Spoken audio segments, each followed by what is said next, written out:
I as an individual hate Dapper and I want to fist fight them because of my experiences with them. So as long as they just stop sucking, I think that it'll be great. But I Is think there having something you want to talk about here? geez, they're just the worst, man. That's what I got. I got into the Top Shots early on, and then just like try to remove my money, and they're like, "Nope, sorry, but we're gonna charge you to not send you your money." No, God! All right, GM guys, welcome back. It is Thursday, and you know what that means. It is time for another episode of Exit Liquidity. This is going to be episode number 4, and we are doing this on August 18th at about 2:30 p.m. So if you guys are looking at price references and whatnot and you want to call us out on it, just remember, we do this at a specific time. I'm your host, R2Dgen, and I'm joined with me, as always, with the other Alpha Mint Dgens. We got Dirty Milk, we got Drip Cult, and we're back. What's going on, boys? What's up, fam? How we doing? We're doing good. We're doing good, man. How about you? I'm doing well. Just staying out of the heat. Got the AC cranking. Just surviving. Yep, same thing here. It does, contrary to popular belief, get quite warm up here in Canada, But I'm sure you guys are feeling the brunt of it right now. It's been a week since we've last done this. Last episode was great. A lot of good feedback on it, and things are really starting to roll along with the Exit Liquidity podcast, vodcast. I don't know what they call that. Kind of, I guess, hybrid of both. But how was your last week? What did you get up to? Things have really kind of quieted down out there. And, are you going out touching grass? Are you trying to find the Dgen mints, or what's happening? Yeah, I was ripping around on my e-bike, dude. Just not even pedaling once. Getting that exercise in, always good. Exactly. Drip, what have you been up to? I've been outside a little bit. Just been busy offline, like nothing crucial. Just busy outside of NFTs, which is, I guess, refreshing, but not. I don't know. Wish there's definitely more action happening, but yeah. Yeah, you kind of have that itch that needs to be satisfied at sometimes. As nice as it is to be productive in your IRL, there's always NFTs kind of calling in the back of your mind, but really not a ton going on. Some really interesting topics going down on Twitter and some arguments, debates that we're going to talk about. We're going to be looking at NFT. This is going to be a really NFT-centric episode. We're going to be looking at NFT volume. A couple of projects have kind of popped up that have, garnered some interest and some excitement, but not a whole lot. We're going to be talking about the analysis that was done on BendDAO, the lending platform where you can collateralize your NFTs into loans. There seems to be a tipping point kind of coming with that, especially in terms of the Bored Ape ecosystem. We're going to be talking about creator royalties and the heated debate that was going on Twitter that really didn't seem to come to any final conclusions. Of course, it's a nuanced discussion. It's not a black and white answer, and there's going to be lots to talk about there. I do just want to take this opportunity before we get into the bulk of the conversation to just remind everyone, if you've been enjoying the stuff that we've been doing here at Exit Liquidity, please hit the subscribe and like button. It really does help us out in terms of getting some exposure and really trying to grow this podcast and whatnot. We always really appreciate it. And of course, if all of these topics excite you or interest you, there's all of this and more in the newsletter that we do bi-weekly. It goes out on Tuesday and Friday mornings. So head over to exitliquidity.io and go check that out. Again, we're just trying to keep you informed and keep you entertained during this depressed market. And, by the time we are ready for volume and all hands on deck, I think it's going to be a lot of fun. But let's get into the conversation. We're going to start it off with a tweet from Loopify saying that, at the beginning of 2022, there was almost 550,000 monthly active traders on OpenSea. That number has come down to 257,000 this month. Now, that number is not perfect either, because this is going to be measuring active wallets, of which there are lots of people with multiple wallets, especially in this free mint degen kind of meta. People are using 4, 5, 6 wallets to get their hands on as many of it. And just a reminder, if you're participating, always use burner wallets on these free mints. We've seen a lot of people get burned. Maybe that's why they call it a burner wallet frequently on these mints. But going back to this tweet, 208 billion traded in January on OpenSea, now down to 262 million this month, 18 days into August. Slowly decreasing, few remain. And that's the name of the game in this market, in this bear market that we're having. Even though crypto's doing well, it is shaking out everybody that it can. And, you know, the people that are left remaining at the end of this are going to be the, you know, I think they're going to be in good shape coming the next bull run. What have you guys felt in terms of this, you know, lack of activity? Even the Discords are getting very quiet. This is the dog days of summer. So, I mean, people are taking advantage of going on vacations, spending time with family before, you know, the kids go back to school or they go back to school. There's lots of stuff going on in the real world. And this typically tends to be slower in general, even in like the stock market and whatnot. But how are you guys feeling about the market overall right now? I mean, it's definitely dried up a bit. There's still some opportunities if you're looking hard enough. The sentiment's changed a little bit. I feel like everybody's kind of just rolling with the punches now, opposed to just being mad like they were like a month ago. Everybody was just like so mad, and you go into Discords and they're just trying to fight the founders and whatnot. We're in the acceptance phase, I see. Yeah. So now Okay. everybody's just kind of like, you know, the vibes are better, but the market's not. So I'll take what you can get. Yeah, I mean, like every year in crypto and markets, usually this is when it slows down a bit. So it's not too shocking in the sense of like what is happening. But honestly, if you look at those numbers, like 4.85 billion Yeah. down to 262 million, like that, those numbers are vastly different. Like when you just read them on this tweet, it doesn't look like it. Like you're just kind of like, oh, cool, yeah, you know, you can kind of casually read it. But like when you actually think of what 2.6 or 2 sorry 4.85 billion looks like versus 262 million, like it's a huge number difference, like very very very big. Like 262 is closer to zero than it is to 4.85 billion. Like it's 100%. Yeah. very different. Like that's, I can see why. Yeah, definitely you notice in everywhere on Twitter the sentiment's down. It's very funky right now. There's a very funky feeling in the space, and once you see some of the numbers, like you absolutely understand why. Yeah, I mean, if we get to the end of the month and even really kind of almost double and get to say 485 million, we're still down by like a factor of 10, right? We're still down 90%. The one thing that sticks out to me that actually gets me excited is that when you put this into the grand scheme of things and we see the kind of activity that is traded on in crypto on a daily basis, like just in Bitcoin, Ethereum, Dogecoin, all of that stuff, even $4.85 billion a month is still a really small number. So the opportunity for us to have these huge growth, this growth cycle is still like very much ahead of us and not behind us, right? I mean, if you want, I don't have it pulled up, but I'll just do it real quick. You don't have to do it, Drip. You know, if you look at, let's just say Ethereum, the 24-hour volume on Ethereum is almost $14 billion, right? That's just on ETH, $21 billion on Bitcoin. And even that pales into comparison the traditional markets, right? So I sit here and I look at, okay, things are slow, things are looking bleak in the very, very short term. But if NFTs go where we think they can go, and the underlying technology is as strong as important as we believe that it is, I mean, that growth trajectory is going to be absolutely incredible. It's all about just positioning yourself right now to be able to hold on, not putting yourself in a situation where, you know, the money you have tied up in either the NFTs or even just in crypto is stuff that you need to live on a day-to-day basis. Of course, everybody has stuff that comes out, and if you need to sell, I highly encourage people to do that rather than, you know, put yourself in a really bad situation in real life. But like I said earlier, I do think that the people that are playing this right, being very, very patient, networking, learning, doing calculated buys that you know, isn't going to tie up liquidity that they need immediately. You know, there's tons and tons and tons of potential going forward, and I'm really excited about that.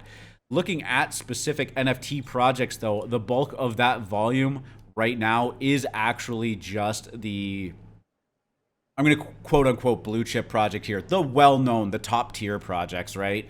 And even the sales numbers on there are down pretty dramatically. If we look at the 7-day volume, we're seeing like CryptoPunks are leading the charge, and that was the majority of just like one sale that happened there, right? They've only sold 43 CryptoPunks. Bored Apes have only moved 31 so far this month, last week, which is only a couple a day, and they're the ones leading the charge. Atelians, which we briefly talked about, Rare Peppies, the Potatoes. There were a couple of Genuine Undead. There were a couple that did pretty good volume over the course of the week. But these NFT projects, they seem to be getting 1, 2, 3 good days of hype and then just falling off a cliff. And I really do think that edge is really getting diminished for NFT traders. And I think there's a lot more to unpack there when we start talking about the royalties conversation. But let's talk about the Genuine Undead, because I know Real quick. Oh yeah, go ahead. Before we move on, like to kind of echo what you're saying, like right now the market feels dead. It's very PvP trading wise, but like you can see who's still sticking around. You can see who's still in the space, and those are the people that you're going to interact with. They're going to remember you. This is the time to build your network. This is the time to essentially make friends. I mean, you never know what those people are going to get involved in, and they're going to remember you if you're around. It's like, I'm not saying like, be slimy about making relationships. I'm just saying, like, if you're just in the space, just interacting with everybody, there's so few people nowadays that you're probably going to create some good relationships. And the other thing, there's a ton of money still coming into the space via projects. There's so much VC money coming in. There's so many people doing raises. There's so many people just bringing in, tens, if not hundreds of millions of dollars. I know it doesn't feel like it on the retail front because trading is so dead, but there's a lot of building going on behind the scenes. So there's definitely going to be another version of this bull run. When it comes, who knows? Could be another 6 months, could be a year, could be 2, 3, 4, 5 years. I don't know, but the money is coming in, and it's coming in large amounts. Yeah, for sure. It might just take a little while for it to pop off, but a lot of times, that money comes in and then it just kind of simmers for a little while, right? And it just, things just kind of have a slow build. Let's talk about Genuine Undead. Dirty Milk, you got your hands on a couple of these, and apart from just being a degen flip for you or whatever, you seemed a little bit bullish on these talking to you. Yeah, I faded them. I think like I saw them mint out on Watchtower. I was like on their live feed or whatever. And I went to go to their Instagram. They had a terrible holder spread at first, and they were below like 0.01. And I just didn't want to get involved in it then. But then I saw them on Twitter, just like a bunch of retweets from people, which I think is typically a good sign, and people were rocking on those PFPs. So I just kind of went back into them, and they were at their all-time high at the time, but I ended up grabbing 2 around 0.04. The holder spread jumped up a bunch. There was a ton of kind of smart money in them based off of some of the tools that I used. A lot of blue chip holders getting involved.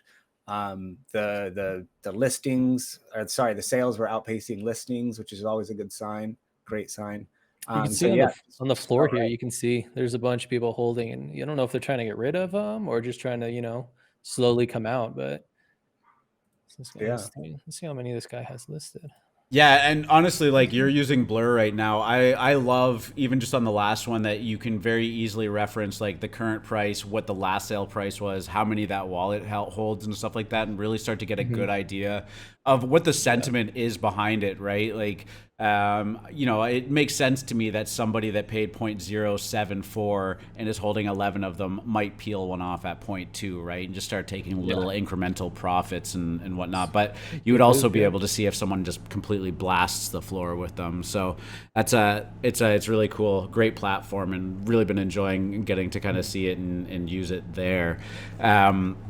The other project that we've got on the rise was the Potatoes. It's a 9-gag meme land NFT, 10,000 of them. Nice owner spread, as Dirty Milk referenced with the Genuine Undead. We're sitting at 51,000 unique holders on a 10K project, which is nice, which means the average person holds less than 2 of them. And that's when things really can start to firm up for a project. But 1.2 ETH floor in this market, holding some some real attention around there is really incredible, and doing a lot of volume too, right? 11,000 ETH in volume. This guy has 19 and he's only got one listed. Wow. Yeah, so I mean, I think people are really kind of leveraging and banking on the success of 9gag and Memeland entering the NFT space, and so far they seem to have really been making a splash in that regard. I'm not really sure how I feel about the potatoes, and I'll be honest with you, I haven't done a lot of research into like what Memeland is completely trying to achieve and how this plays into their ecosystem. If either of you want to briefly touch on that, but I have not done anything 9gag related yet. I haven't been following it too close. I believe they just released staking for this. I forgot what they call it. They're calling it like growing or something like that. I Yeah. can't remember what it was. But it didn't, Cool. I don't think it had that big of an impact on the floor. I'm not gonna lie, I don't follow potatoes at all. So Yeah. The last thing I wanted to give a shout out, and I was saying this months ago, Pixelmon maybe looking like a reverse rug, actually putting some value back on the table. They recently just redid all of their artwork. Of course, if you want to rewind about probably 6-7 months ago, this was looking like the rug of a century. They earned $70 million on their crazy Dutch auction Genesis Pixelmon play. They released the art and it was horrific. The only good thing that came out of it, of course, was Kevin. Kevin became a beloved meme in the NFT space, despite the fact that the Pixelmon floor was plummeting. Kevin was selling for like upwards of 7 ETH at one point, and it really was the only redeeming factor of Pixelmon. They updated all of the artwork for all of the different species and whatnot. They actually look pretty damn good. It looks like they did a good job of them. They're very clean, very vibrant. They left Kevin.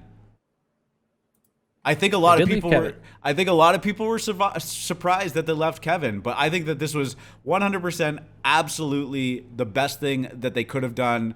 And if they had messed with Kevin, man, I mean, I think it would have just been the end of Pixelmon. But like, do we have, Kevin aside, do we have any faith that this project is going to be able to get back on track? Because if you put yourself in that time, this was incredibly hyped. They had very, very beautiful game demos. This was something that was supposed to be relatively far along in development.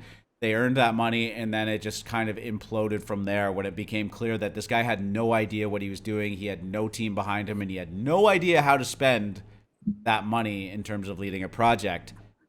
Is this, I mean, with in any way, shape? Yeah, go. I was gonna say, with the war chest they have, I mean, they have a very solid chance.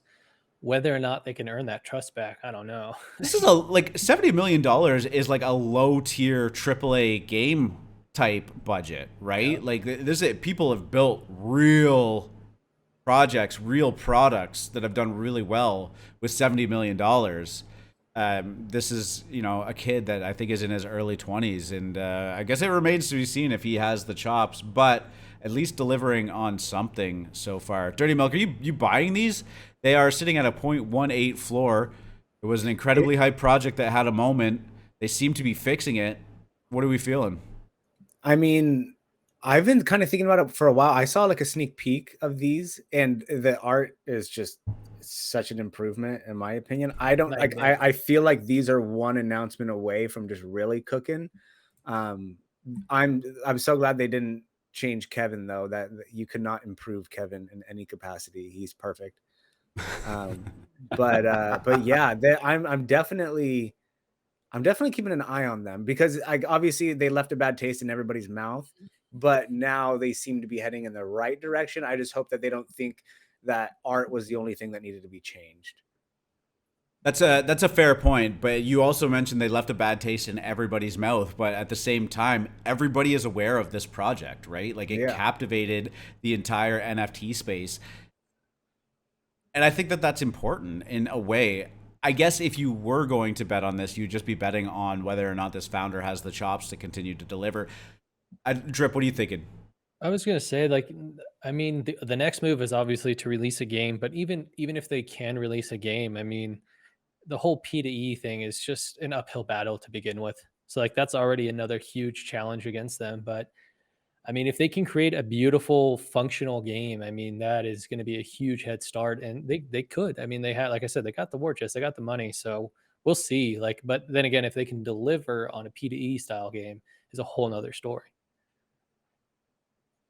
I actually, listening to you guys talk and having this conversation with you, am starting to talk myself into this in a big way, because if you want to talk about what the narrative of this guy was facing when that mint went down and the artwork that they released and the realization that there wasn't much of a game done by this, people were calling for jail time. Like, find this guy, lock him up. This is pure fraud, defrauding the investors, however you want to call it. What better motivation to deliver on a project than the threat of jail time? I think this guy feels a real need to actually make this come hell or high water, because the alternative is, you know, he's got to prove everyone wrong, because there's maybe some real serious consequences if not. Yeah. Right? Like, what a fire under your ass. Yeah, the alternative is, yeah, go to jail, like, or Yeah, just he's fighting for his life. He's got a lot of people that are like, make this goddamn game or we're locking you up. Yeah, Like, homie has no other choice. What a great narrative. What a powerful statement, you know? He's got a gun to his head. Yeah, it's not a comeback story. It's a don't go to jail story. Yeah, Could be. I mean, sweating. That guy hasn't slept in months. Say that tongue in cheek, but I think it was really just the very, very high profile way and that all of this went down, and the kind of egregious Dutch auction that they ended up doing. Yeah. So it really could be the first successful reverse rug. We'll see. Yeah, I know, but like the art, the art did look good, and the premise of the game that was being pitched at the time was actually quite potent, I would say. So I think this is just going to be one NFT project to at least keep your eye on. I'm not saying go buy any of these, but you know, if there's one kind of NFT project that everyone knows about, this would be in that vein, right? So don't discount that either. Oh, here's some of the old artwork. So, yeah, it's so bad. So bad. I was one of the first like 300 people in this Discord, and I wasn't able to mint. Well, and that was another interesting narrative too, because they really kind of took a shit on their OG supporters with all of that too, right? Like, they priced them out, and they really, I think that was one of the big issues, was that they really did just go for the money, you know? Oh, they sent it full send on the money. Like, I feel like Dirty Milk, if you were one of the first 300 people in that Discord, like, you probably should have had your hands on these cheap, not the 3 ETH mint price that they were asking for, right? Yeah, that's what I'm saying. I'm way more of a fan of like the early supporters, you know, at least just like, because I mean, they're usually like between 5 and 10K supply. Like, just, you know, throw a bone to the first 500 members. Yeah, of course. You know, throw a bone to the people that are grinding a lot. Everybody's happy. But yeah, and they were mega, like, it was so hard to get into that Discord. They would do these like flash posts where you had to like copy the page. Like, they'd have like hidden like letters or whatever, hidden Discord codes in there. You'd have to find it on a page and put it in first, and you just had to be like really quick with it. So it was not easy getting in there, and I got in, and it meant nothing. It was cool. I mean, we were in like peak hype cycle when Pixelmon minted or like did their auction. Like, that was like, I think that was right after Azuki, wasn't it? Like, not too long after, and Azuki absolutely ripped. So everyone's like, but they had been around for months. Like, they were cooking their Discord for months. It seemed like, which honestly was probably like 3 weeks in the NFT space. But it's been 84 years. Yeah, I mean, you know, we were doing the AM show. That was kind of like peak viewership of it too, right? Where we would be fortunate enough to have like almost 100 people watching it live, and there would be so many people that would come into the chat and be like, "Bros, you got to look at Pixelmon. Like, it is guaranteed the next blue chip." That and Hate Beast, right? Like, that we got constantly bombarded with like, "You guys don't know, you guys don't get it. Like, this is the real deal," and we're like, like, show me, right? But yeah, the narrative definitely changed. And I mean, even at the time, there were definitely some red flags surrounding the project. But hey, maybe it's on the mend. So we will, only time will tell, but we'll definitely keep an eye on it. And I'm sure that there's going to be an announcement. I might just hedge my bets with a couple of these because they just seem so cheap right now. But let's move on. Let's talk about BendDAO. Cirrus on Twitter released a thread talking about BendDAO and how the conversation hasn't really touched on that. Of course, we had some crazy shakedowns with like Three Arrows and Luna. Everything in the crypto market that was over leveraged just got absolutely crushed. There was even some stories about a Canadian retirement fund getting absolutely smoked for like $150 million on a crypto play, which was making the rounds, especially here. Cirrus NFT brought to the table, there are currently almost 33,000 ETH worth of NFTs being used as a collateral for loans on BendDAO alone. For the first time ever, a lot of these are at serious peril of liquidation. A thread on the single biggest risk to the NFT market that nobody is talking about. Very well written, like engaging first tweet for a thread too, because I was glued to it once I saw it. Essentially, BendDAO is a decentralized peer-to-pool, they call it, based protocol where you can collateralize your typically high-priced NFTs for a loan in ETH. The big takeaway from all of this was that Bored Apes, particularly around their 120 ETH floor, were being collateralized for 30 to 40 ETH loans at anywhere between 15 and 25% interest, which is very, very high. But also, when you're putting up 120 ETH NFT for 40 ETH, right? Like, especially in these really illiquid markets, obviously a risky play. At the time, it seemed probably like a no-brainer, and the narrative was like, Bored Apes are going to go to 200 ETH and never come back down. But apparently, there is about 280 Bored Apes that are up in this collateralized system, and there's a large percentage of them that are at risk of being liquidated to make good on those loans that were done. Essentially, once it crosses the health threshold, they get put up for auction 48 hours, and whatever they sell for, and it gets back into the DAO. The person who gave up the Bored Ape is not getting it back. This is an interesting dynamic because that is actually quite a big supply of Bored Apes that could flood the market. And we are very, very close to that floor price triggering a lot of sells. And it could create an actual cascading effect. Mutant Apes also in that list, 1.6% of the entire Mutant Ape supply, which should be about 320 if my math is correct, are in the BendDAO. A lot of them are at risk too. What are your initial thoughts of what happens to Bored Apes? He basically concludes the thread with saying this could be a generational buy opportunity if you have the liquidity for Bored Apes. Do you think it gets to that point? Do you think we're at a bottom?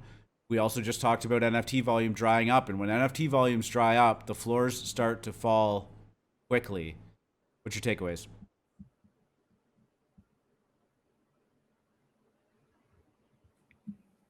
I was waiting for Dirty to go, but I guess I'll go. Yeah, I think it could easily spark a little more fear and a little more FUD into the space. I think initially when it happens, I could see other people being like, "Oh crap, time to sell everything," and trying to liquidate until they realize what's actually happening, and most people are going to be unaffected by it. But I don't know exactly what will happen. I guess it also depends if it happens, and then two, when it happens, and all the surrounding macro effects that are also happening. It could be really bad, though, I guess is a good way of summing that up.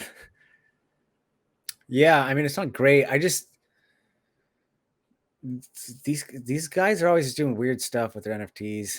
Bored Ape holders in particular, right? Like it's just like it's just let's like, free degen mint with our Bored Ape hot wallet. Let's collateralize let's our Bored Apes. on, let's click on links sent in DMs. I know what's his name, Mike Majalik or something. It's like Logan Paul's best friend. I believe he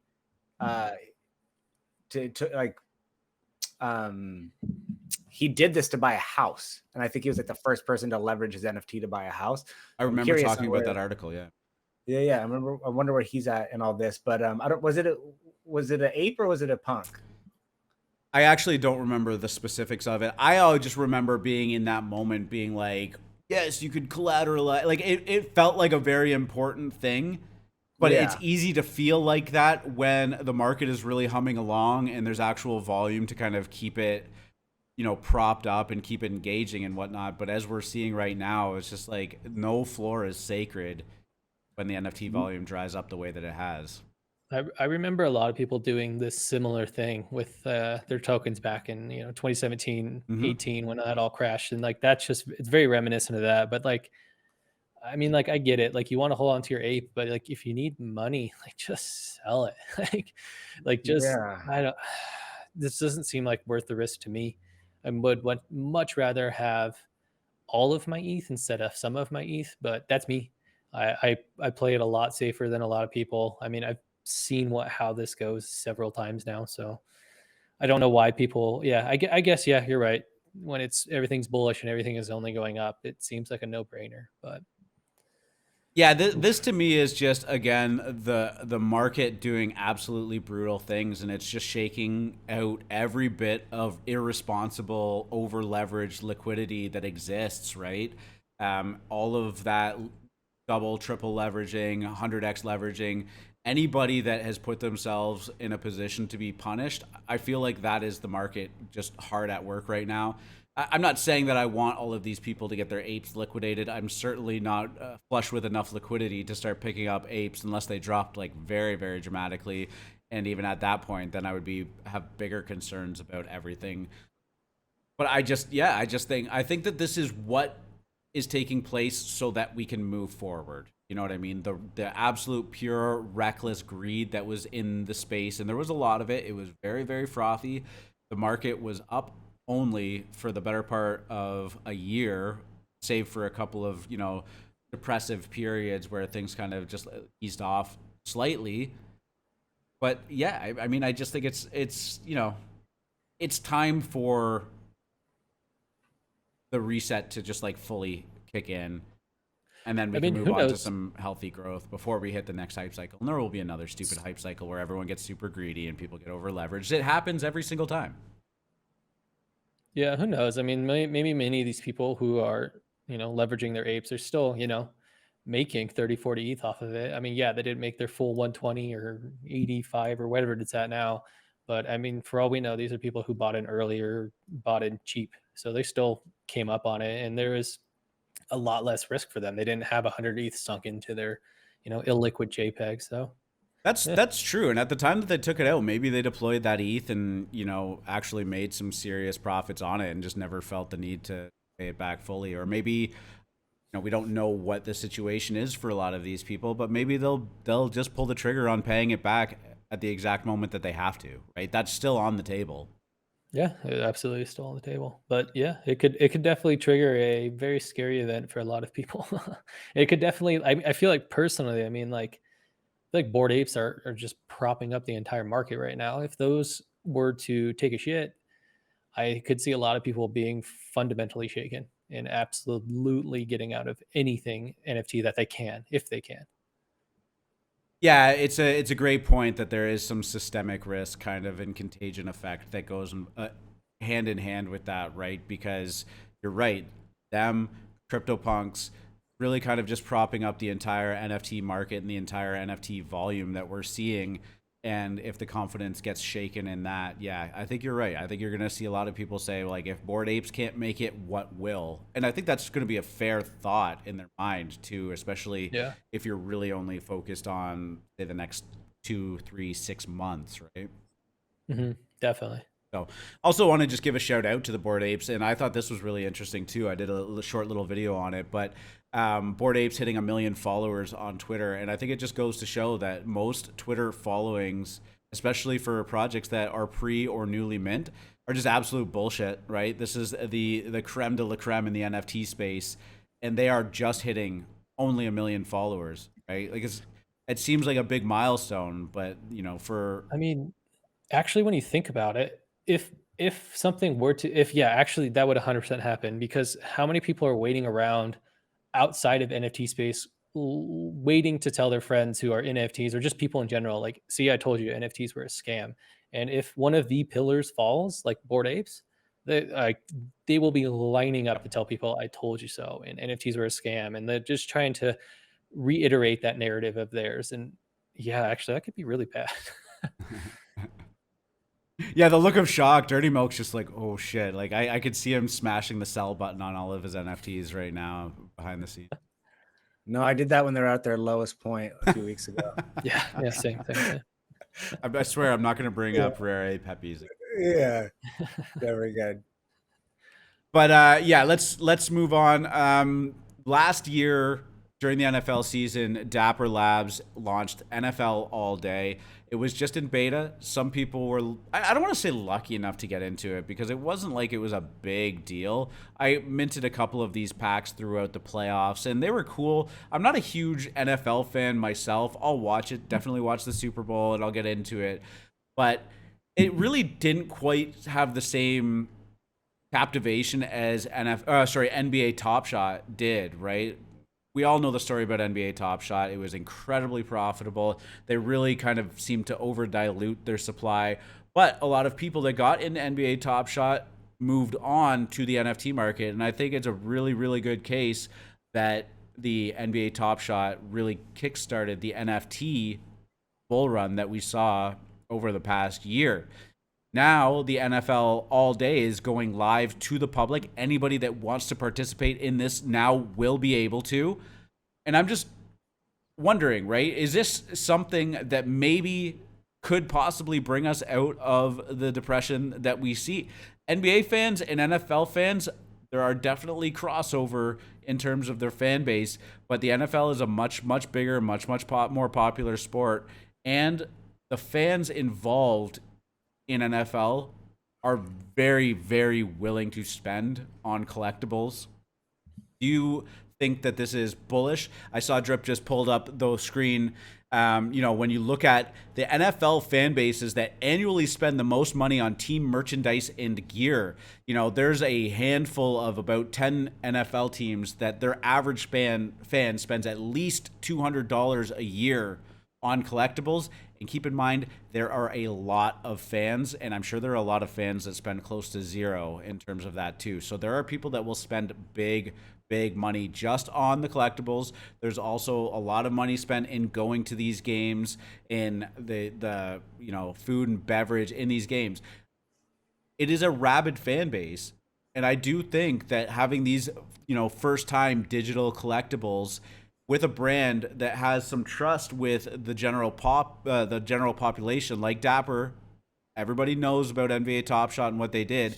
I think this is going to be exciting, and I do think that there could be a lot of carryover into the NFT marketplace once the time is ready to come. I think it definitely is gonna. It's definitely a step in the right direction towards mainstream adoption. I think there's two ways that NFTs will get fully integrated with culture and society, and that's going to be sports and then obviously gaming.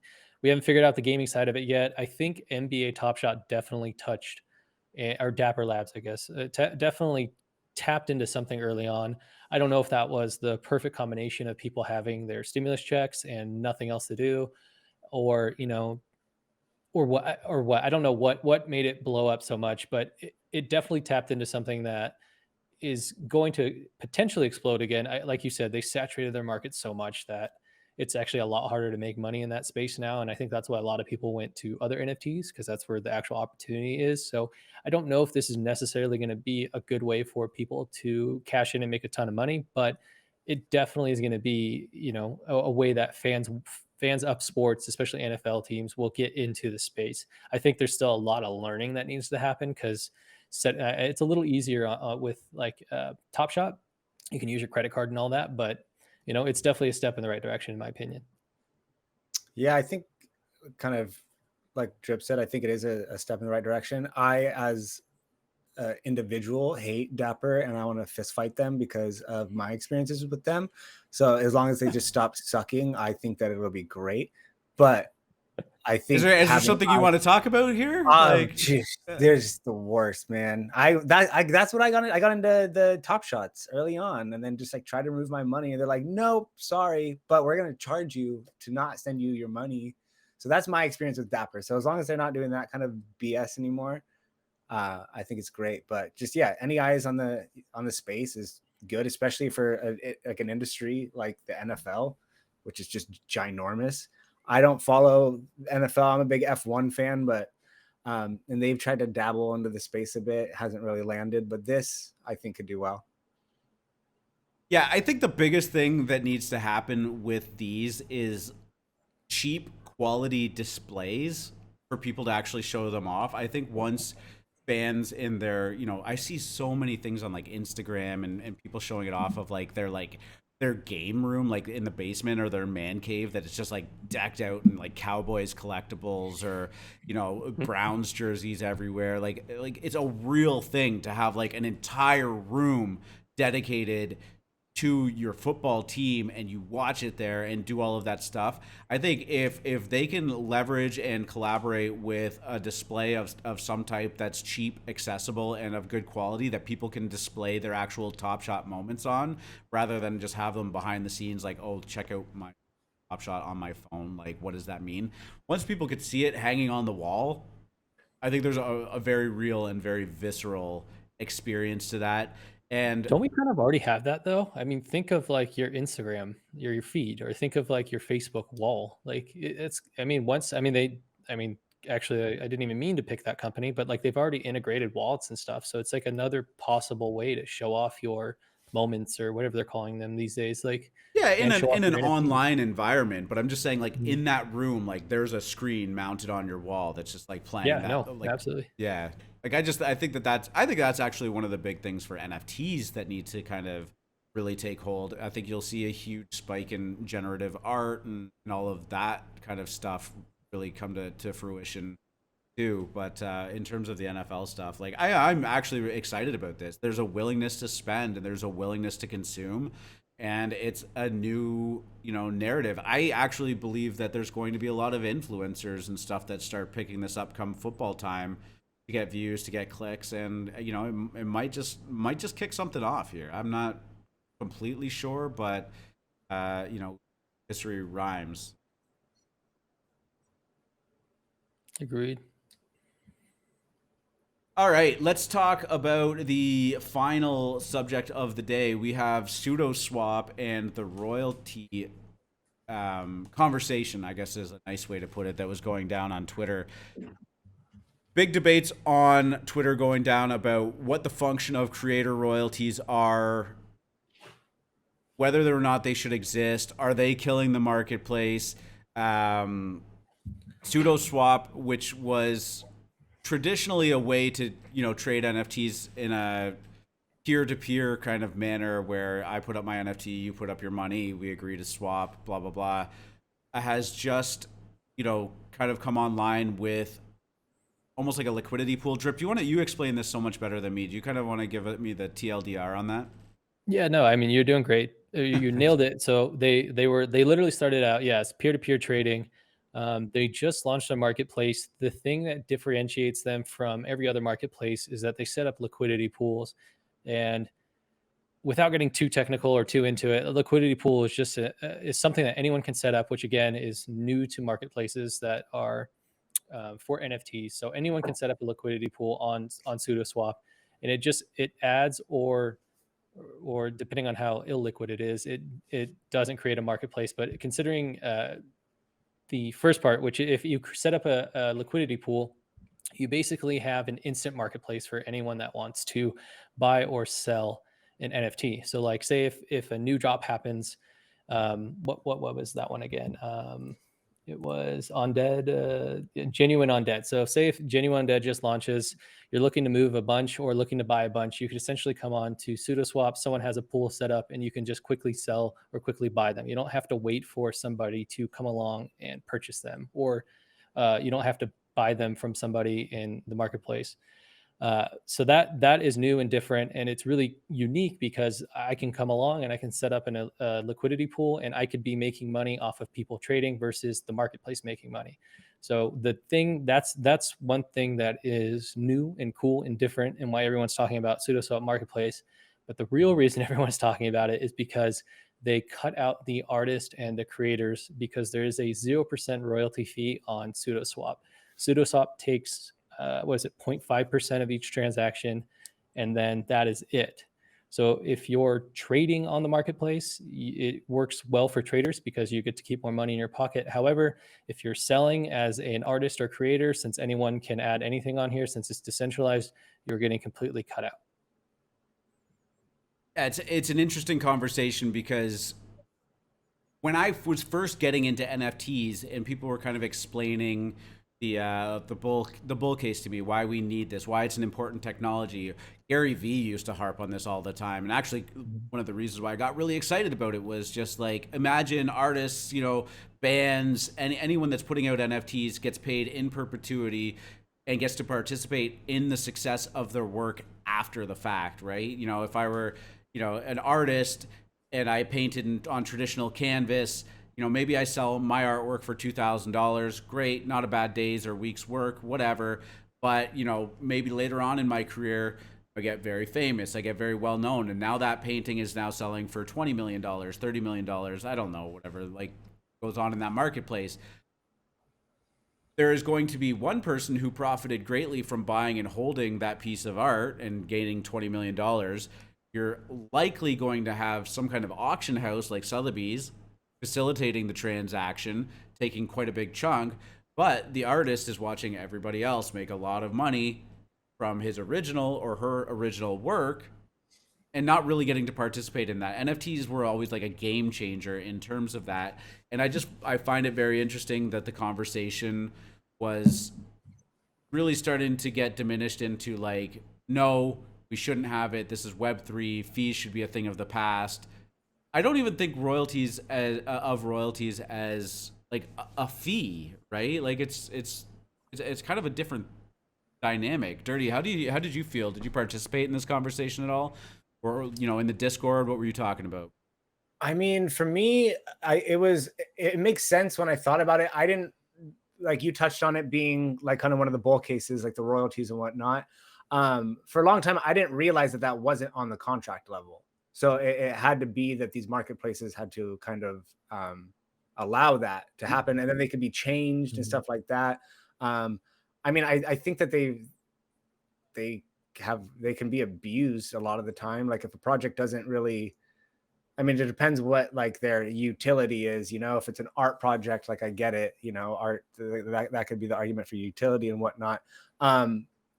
Yeah, I just think there should maybe be like a standard about it, because some of them, and just maybe a little bit of explanation on what it might be used for. But yeah, I don't know how to solve this issue. It's something that I've just kind of like I've accounted for, just like I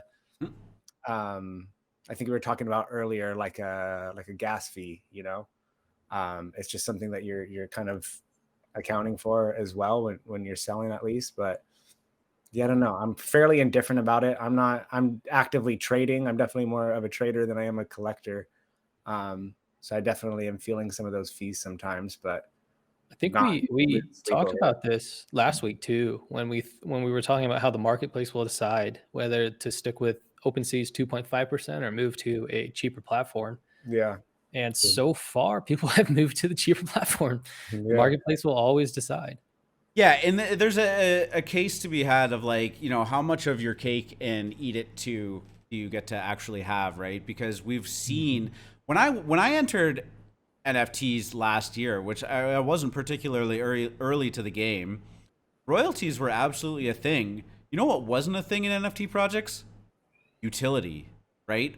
The idea of utility only became a demand once people felt like founders were making too much money off of these projects. So they were saying, well, if you're going to take a royalty in perpetuity off this, we want something in return for it. Whether that's managing and running a good communal Discord, whether that's meet and greets or like whatever. And then roadmaps became a thing. And then so there became a huge demand on anybody launching an NFT project to provide utility, to provide a roadmap, to provide clarity of like where are you taking this, right? Art for art's sake basically just went out the window, which is fine. There were some people that just said, no, I'm just making art, man. You deal with it. We saw that, and I think it was like Where My Vans Go. I think is that Drifter? Yeah. Basically just said like, I climb up to the top of a building and sit on the edge of it and take, pictures risking my life. Like the utility is the aesthetic of it. That was always a very interesting conversation, but now we're getting to the point where like utility is demanded and expected, but now the royalties aren't, right? So now where does your revenue stream come from? If the demand for lower royalties and the free market decides that these need to be lower and lower and lower, now do projects have to continue to create secondary mints so that they can recapture some revenue or whatnot? Like there's a lot of different things at play here. My biggest takeaway from all of this is that this is just traders left in this space PvPing each other for the rest of their ETH, right? Like it's basically just like, I have this much ETH, you have that much, and we're just battling for it, right?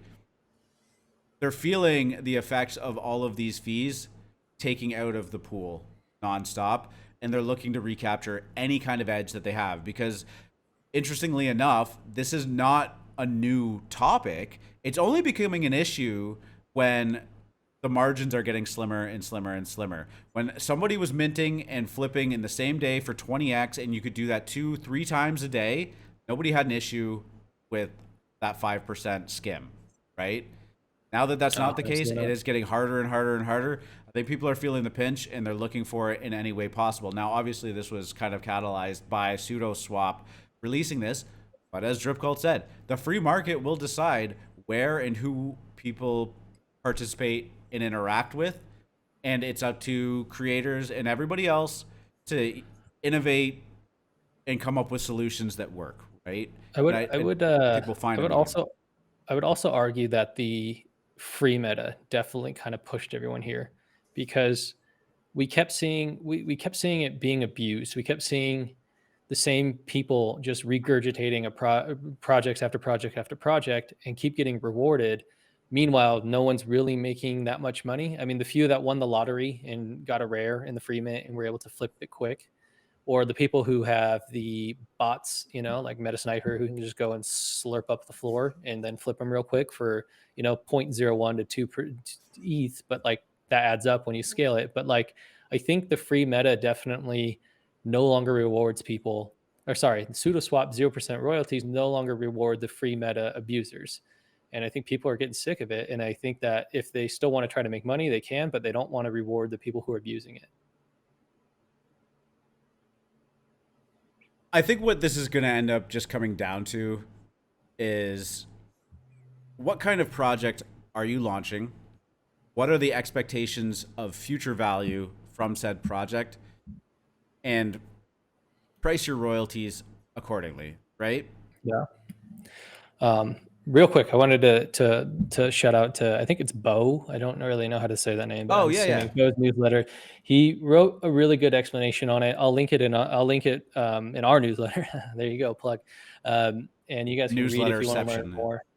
Newsletterception. But I think there's definitely a lot more conversation to be had around the 0% royalty. And here's a tweet from Xcopy. He's been in the space for a long time. He's been making digital art and selling it for ETH for years. And, he says, we had 0% royalties before. I kept half the supply, worked out okay, don't panic. And I think that could potentially become the new meta, is exactly that. And that also creates another kind of big problem. I mean, if, depending on how greedy creators or projects get, how greedy teams get, like they could potentially, just dump on everybody in a different way. Instead of just creating a free mint, taking their royalties and then, rugging the project, they just take 10% of the mint, dump it on the floor, and then just fast rug instead of slow rug. Yeah. Yeah, it is. There's going to be an ongoing conversation about this again, but I think the biggest takeaway is that, it is incredibly nuanced. And I know this is a bit of a cop-out answer, but, nobody can participate in this discussion without being called out for their own personal bias, right? Like everybody in this space interacts with NFTs and Web3 in their own, I want to say unique way, but their own individual, right? If you're a trader, fees kind of suck because they're taking out of your thing. If you're a founder, maybe you need that. But when Xcopy says something like that, it's just so easy for somebody to jump out of the bushes and say, yeah, but you made millions, so what the fuck do you care, right? Like, Yeah. it's just one of those things of like, yeah, he's got a point, but it's the easiest argument is just to call him out for that. You know, Beeple made $69 million on one sale. Like, why does he need royalties? But that doesn't mean that one specific instance should dictate the answer for the entire NFT market. But this is going to be a battle. This is going to be a push and shove, and people are going to get creative. People are going to try and push the limits, innovate in different ways. As Dirty Milk said earlier, this isn't built on chain, and it can't really be, because even if you were to program it into a smart contract, you know, if I send someone an NFT and they send me 2 ETH back in 2 very separate transactions, there's nothing on chain that is going to dictate that those 2 transactions were related and take any piece of it, right? Obviously, there's security flaws there, and lots of scams could be prevalent. We've seen that time and time again. But yeah, I mean, it's just there's no right answer. And I think that as the market gets smarter and demands get more reasonable, I think we'll come to a pretty good consensus. Or, you know, another bull market kicks off and everything just goes up and to the right, and people forget about it. The money making opportunity aspect of it is so abundant that they just stop caring again.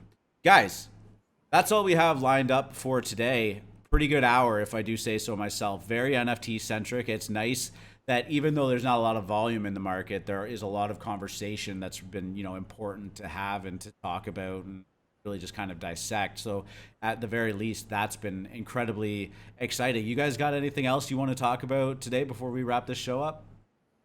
I just can't see what people are complaining about next week. Yeah. Well, It's always going to be something. We'll be here to break it down. Drip, any final words? I think we covered a lot. Feel pretty good about this episode. Yeah, for sure.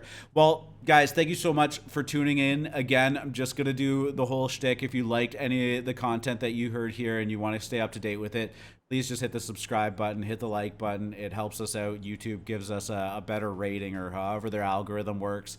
And go check out that newsletter. We also fired up a TikTok account in which I've been putting some of the shorts that we've been making up, and trying to figure that out. My first foray into TikTok, have no idea what I'm doing. So if there's any TikTok experts out there and want to chime in, let me know, because I am all ears, but it's been fun learning.